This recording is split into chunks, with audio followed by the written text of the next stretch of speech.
Hello everyone, welcome to Tech Tea with Ranjan, presented by Advait Education ANJ Exams and powered by GATE Academy. Session में हर बार की तरह आज भी एक government job vacancy की details लेके आया हूँ आप सभी स्टूडेंट्स के लिए।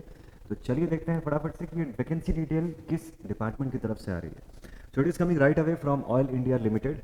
खास बात यह है कि ये जो रिक्रूटमेंट है it is not through the GATE examination, direct recruitment का प्रोसेस है। तो ध्यान से सुनिएगा ये पूरा नोटिफिकेशन, ठीक है।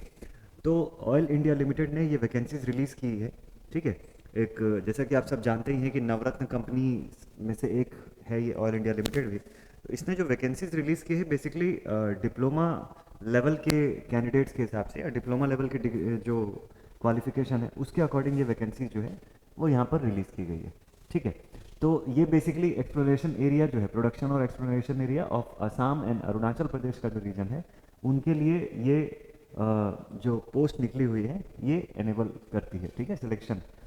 तो देखिए शुरुआत करते हैं इसके क्वालिफिकेशन से। सबसे पहले देखिए ग्रेड 7 पे स्केल जो है 37,500 से लेके 1,45,000 की है। क्वालिफिकेशन यहाँ क्या मैंडेटरी मांगा हुआ है, तो सबसे पहला जो पोस्ट है that is for chemical engineering branch, ठीक है।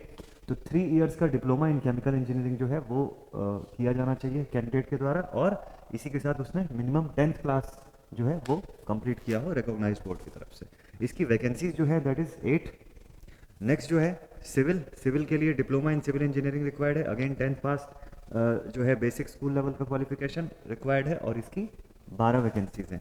नेक्स्ट मैं बात करूं तो कंप्यूटर साइंस की, तो कंप्यूटर इंजीनियरिंग में डिप्लोमा आपका जो है वो होना ज़रूरी है, और एंड अगेन 10th, और इसकी वैकेंसीज जो है वो है 5। इलेक्ट्रिकल की मैं बात करूं तो 3 साल का डिप्लोमा जो है इलेक्ट्रिकल इंजीनियरिंग में होना चाहिए along with the 10th standard your result. 21 सीटें हैं यहाँ पे। इसके साथ ही must possess a valid electrical supervisor certificate of competency, है ना। मिनिमम पार्ट्स कौन कौन से हैं ये होना चाहिए, इलेक्ट्रिकल लाइसेंसिंग बोर्ड से, है ना, from the government of Assam, ये होना ज़रूरी है, ठीक। हाउएवर लिखा हुआ है कि candidates who are unable to obtain the above mentioned supervisor certificate of competency as licensing exams जो है वो अभी कोविड-19 की वजह से नहीं हो पाए, तो इस वजह से वो लोग को भी अभी के लिए अलाउ किया जाता है कि वो लोग भी अप्लाई कर सकते हैं, ठीक है। तो ऐसा इस पर घबराने वाली बात नहीं रहेगी कि ठीक है इस बार कोविड-19 की वजह से क्या हुआ कि एग्जाम्स ये कंडक्ट नहीं हुए, तो इन दैट केस हो सकता है कि सुपरवाइजर सर्टिफिकेट जो है कॉम्पिटेंसी का वो उसके एग्जाम्स भी नहीं कंडक्ट हुए और उसका सर्टिफिकेट हो सकता है आपके पास ना हो। So in that case you are eligible to apply for that. The candidate who qualify in the computer-based test will have to produce the valid electrical supervisor's certificate of competency, minimum parts, ये सब है ना subsequently.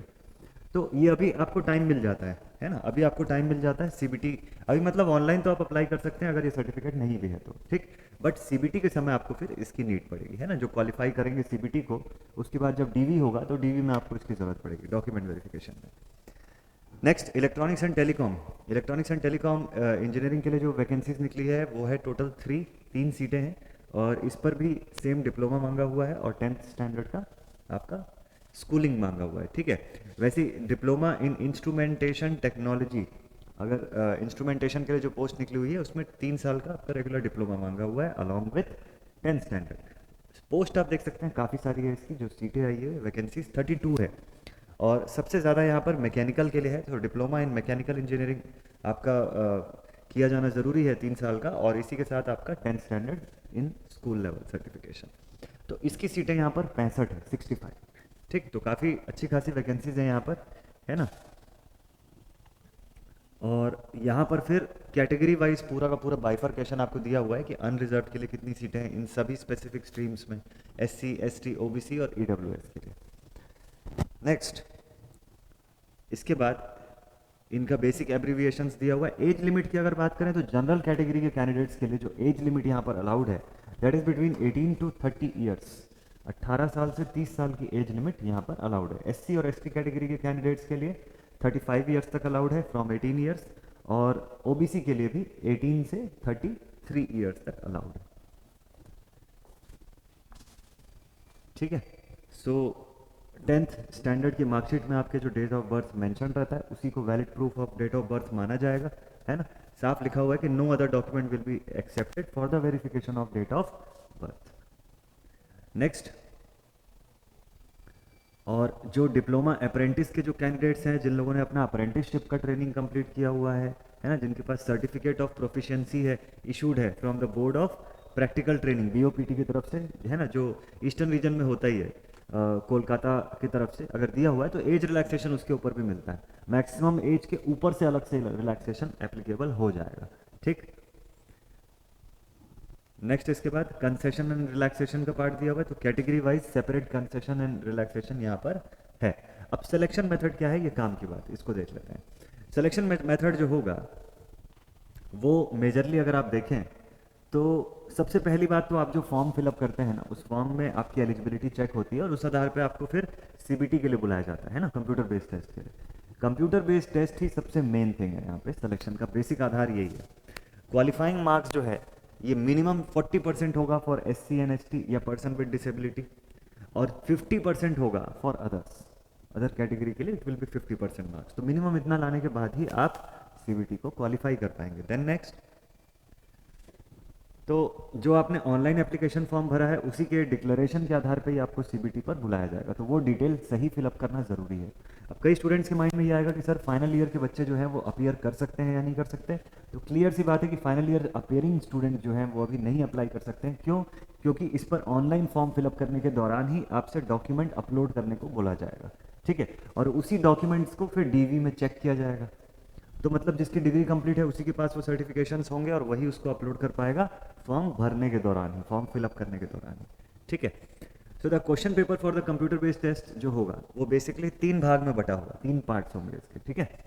पहला part जो होगा ये English language, general language, है ना, जनरल नॉलेज, और awareness and questions on oil India limited. General awareness के साथ साथ ध्यान दीजिएगा कि यहाँ जो क्वेश्चन आपसे पूछेगा वो ऑयल इंडिया लिमिटेड के ऊपर बेस्ड क्वेश्चंस भी इंक्लूडेड होंगे इसके अंदर, ठीक है। 20% का हिस्सा कंस्टिट्यूट करेगा ये। Next, reasoning, arithmetic, numerical and mental ability का हिस्सा, ये भी 20% का होगा। और उसके बाद जो भी आपका रिलेवेंट डोमेन है जिससे आपने अपना 3 इयर्स का डिप्लोमा किया होगा उससे जुड़े हुए 60% सवाल होंगे, ठीक। तो टोटल आपका 100% इन्हीं पोर्शंस के बीच में होगा। MCQ बेस्ड क्वेश्चंस होंगे और अच्छी बात यह है कि कोई भी नेगेटिव मार्किंग नहीं होगा यहाँ पर, ठीक है। तो there will be no negative marking. Next, bilingual रहेगा ये पेपर, तो ध्यान दीजिएगा कि बाइलिंगुअल मतलब इंग्लिश में होगा और आसामी लैंग्वेज में होगा, ठीक है। आसामीज लैंग्वेज जो है उस पर होगा ये।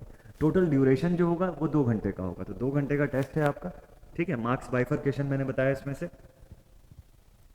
नेक्स्ट, इसके बाद document and certificate and testimonials, ठीक है। Final selection will be made in the order of merit on the basis of marks obtained in computer based test. तो मैंने यही बोला आपको कि बेसिक आधार आपका यही है फाइनल सिलेक्शन का, ठीक है। इसमें आप जो मेरिट में स्कोर करते हैं उस आधार पे आप जिस भी स्ट्रीम के हैं उसमें अवेलेबल सीटों के हिसाब से आपको बुलाया जाता है। डॉक्यूमेंट, सर्टिफिकेट्स एंड टेस्टिमोनियल्स की अगर बात करें तो आपको सभी कंपलसरी डॉक्यूमेंट्स या सर्टिफिकेट्स या टेस्टिमोनियल्स रेडी रखने पड़ेंगे, क्योंकि ऑनलाइन एग्जाम का फॉर्म फिलअप करने के दौरान ही आपको अपलोड करना पड़ेगा, uploading in the online system, ठीक है। ये दिया भी होगा कि कंपलसरी वैलिड डॉक्यूमेंट्स या सर्टिफिकेट्स या टेस्टिमोनियल्स, इसमें से ये क्या क्या लगने वाले हैं, ठीक है। तो मार्कशीट होना चाहिए, पास सर्टिफिकेट ऑफ 10th होना चाहिए, marksheet and pass certificate of diploma होना चाहिए। इसी वजह से अपियरिंग कैंडिडेट्स एलिजिबल नहीं होते हैं, जो वर्ड मैंने बोला आपको, है ना। तो जिनके पास सर्टिफिकेट होगा वो अपलोड भी कर पाएंगे और फिर DV में उस चीज़ को प्रूव कर पाएंगे, ठीक। तो ये सारे डॉक्यूमेंट्स आपके पास होना ज़रूरी है। डॉक्यूमेंट वेरिफिकेशन के समय इन्हीं सबको चेक किया जाएगा। देन मेडिकल फिटनेस वगैरह का पार्ट जो है वो है। फिर appointment of provisionally selected candidates. देखिए इनिशियली जब आपका सिलेक्शन होता है ना, मान लीजिए आप मेरिट लिस्ट के अंदर आ जाते हैं, आप सेलेक्ट हो जाते हैं इस पोस्ट पर, तो आपका जो सिलेक्शन होगा शुरुआत में इट विल बी प्रोबेशनरी, है ना। आप प्रोबेशन पे रहेंगे, कितने दिन के? 12 महीने के प्रोबेशन पे रहेंगे। 12 महीने की परफॉर्मेंस के बाद देखा जाएगा, एनालाइज किया जाएगा कि अगर आपका परफॉर्मेंस सेटिस्फैक्ट्री है या अच्छा है तो आपको फिर रेगुलर जॉब में कंटिन्यू करने दिया जाएगा, अदरवाइज फिर से 6 महीने उसमें एक्सटेंशन मिलेगा आपको। नेक्स्ट 6 मंथ्स आपको फिर से ऑब्जर्व किया जाएगा कि आपका परफॉर्मेंस अभी सही हुआ या नहीं हुआ। अगर नहीं होता है तो एक बार फिर से आपको 6 महीने का टाइम दिया जाएगा। तो ऐसा करके कुल 2 साल तक का टाइम मैक्सिमम यहाँ पर अलाउड हो सकता है, ठीक है। उसके बाद ही जाकर, मतलब मिनिमम जो है वो 12 महीने का आपका प्रोबेशन पीरियड रहता है और एक्सटेंड होते होते वो 2 साल तक जा सकता है। नेक्स्ट, तो उसके बाद ही आप फिर रेगुलर पोस्ट पर जो है वो अपॉइंट होते हैं, ठीक है, और ये बेसिक कुछ जनरल इंस्ट्रक्शन जिसमें कोविड-19 पैंडेमिक सिचुएशन से जुड़े हुए भी इंस्ट्रक्शंस हैं, और एग्ज़ाम का जो प्रोसेस है उसमें क्या कुछ अगर डिले पॉसिबली हुआ तो कोविड-19 की वजह से अगर ऐसा कुछ डिले हुआ तो उसका भी इसमें एक वर्ड लिखा हुआ है कि हो सकता है, पॉसिबल है। ठीक है, वैलिड सर्टिफिकेट्स वगैरह, कास्ट सर्टिफिकेट या जो भी यहाँ पर रिक्वायर्ड है वो आपको at the time of DV भी रेडी रखना पड़ेगा। ठीक है, जो भी फॉर्म आप फिलअप करेंगे वो इनकी ऑफिशियल वेबसाइट के थ्रू ही फिलअप करेंगे। Photo ID proof, pan card वगैरह सीबीटी के समय आपको लाना कंपलसरी रहेगा। ठीक है, अब जो रिजल्ट होगा सिलेक्शन प्रोसेस का, ये ऑयल इंडिया लिमिटेड की ऑफिशियल वेबसाइट पर डिक्लेयर होगा www.oil-india.com। ठीक है, तो इसी पर आप चेक करेंगे इसको। नेक्स्ट, तो ये इसके सब बेसिक डिटेल्स दिए हुए हैं। अब बात है क्रूशियल या cut off date. Cut off date क्या है? जो last date of submission of online application है वो है 9 दिसंबर। 10 नवंबर से शुरू होता है आपका फॉर्म फिलअप करना ऑनलाइन, और 9 दिसंबर को ये फॉर्म फिलअप का जो प्रोसेस है ये हो जाएगा क्लोज। तो यही लास्ट डेट है हर चीज़ की।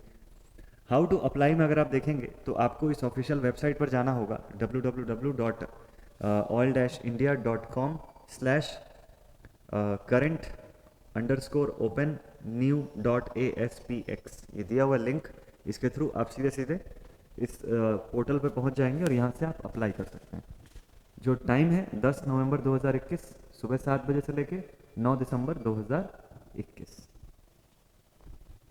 ठीक है, तो इस पर आप इसी ड्यूरेशन पे आपको ये अप्लाई करना है। ठीक है, आपका user name, applicant ID, password वगैरह वो आपको प्रॉपर सेव करके रखना होता है। जो रेलिवेंट डॉक्यूमेंट जिस फॉर्मेट में मांगा हुआ है वो हमको रखना होता है। ऑनलाइन एप्लीकेशन फ़ी की अगर मैं बात करूँ तो जनरल और ओबीसी कैटेगरी के कैंडिडेट्स के लिए इट इज़ 200 रुपीज़।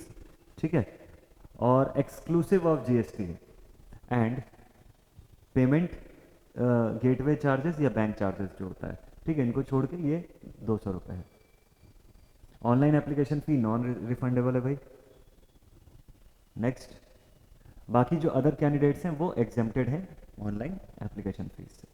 ठीक, और ये ऑफिशियल वेबसाइट है, इसी पर नोटिफिकेशन प्रॉपर जो भी अनाउंसमेंट्स आएंगे वो इसी पर आएंगे, तो आपको इसी पर रेगुलरली फॉलो करते जाना है। ठीक है, so this was all about this vacancy detail. I hope कि आपको ये डिटेल का पूरा का पूरा आइडिया अच्छे से हो गया होगा। ठीक है, इस पर अगर और भी कोई क्वेरीज होंगी तो आप कमेंट सेक्शन में कमेंट करके पूछ सकते हैं और इसका मैं आपको रिप्लाई भी देता रहूँगा। ठीक, तो मस्ट टाइप से प्रिपेयर कीजिए। मिलते हैं आप सभी स्टूडेंट्स से अगले किसी दूसरे गवर्नमेंट जॉब की वैकेंसी के डिटेल के साथ। Till then stay connected and thank you very much.